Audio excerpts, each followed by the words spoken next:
The priorities are rescuing people from those places, and we are hoping to go across with boats to get to some of them in the course of the next day or two. That's the first thing. Secondly, safe water, medical supplies, food to wherever they are, so that they can actually get back on their feet. This is just for the emergency phase. This is for now.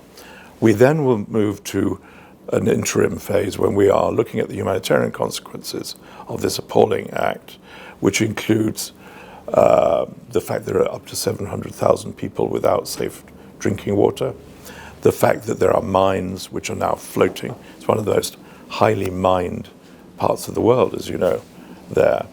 And so we will be looking at livelihoods, safe water, health, especially for children. The third phase will be to look at the economic and environmental consequences. And that, I'm afraid, is going to be the most awful shock for the people of Ukraine, but also for the global South, because it's bound to have an impact on global food prices, because that area is a breadbasket, and it's almost certainly going to be destroyed for any near-term harvesting. We have developed over this period of this appalling war very, very strong relationships operationally, both at the Kyiv level, but also, crucially, at the oblast level with governors. And I myself was in Kherson and Mykolaiv just before Christmas, meeting local authorities. And we've been working with them to provide humanitarian aid throughout this period.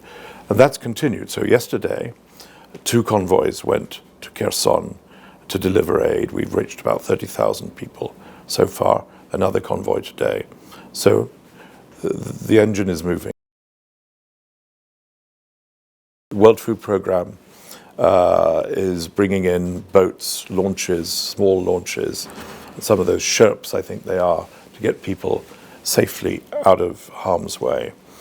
But the UN has a system managed out of Geneva in my office for disaster relief.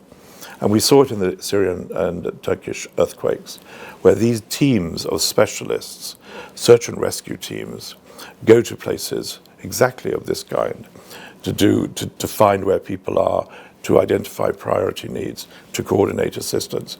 If that's needed in this circumstance in Ukraine, we will certainly be more than willing to mobilize that assistance.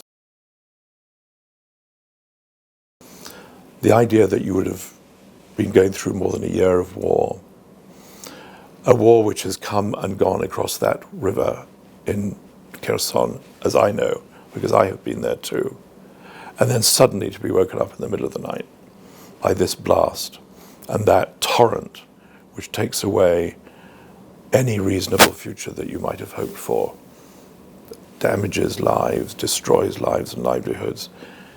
Under these circumstances, the message from the world is very simple. We stand by you at this time of need. We're there for you. Our obligation globally, and the community that I'm responsible for, is to tell the truth about needs and to have clear ideas as to how those needs can be met urgently. That's our obligation, and then to deliver on that, of course. We're not in the business of managing the other consequences of a war. I understand the President's frustration, and I understand it partly because he's a man of great empathy for his people, and he saw the needs very visibly. So I have no problem with that. What we focused on was trying to get the response moving as quickly as possible.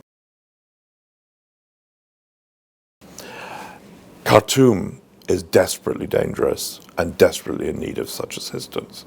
We now have extensive contacts with both militaries to make suitable arrangements for movement of convoys.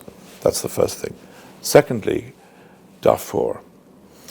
We've agreed a cross-border operation from Chad into Western Darfur so that we can actually begin to see the level of needs and the level of suffering of the desolation and the violence that's happening in Darfur as we speak.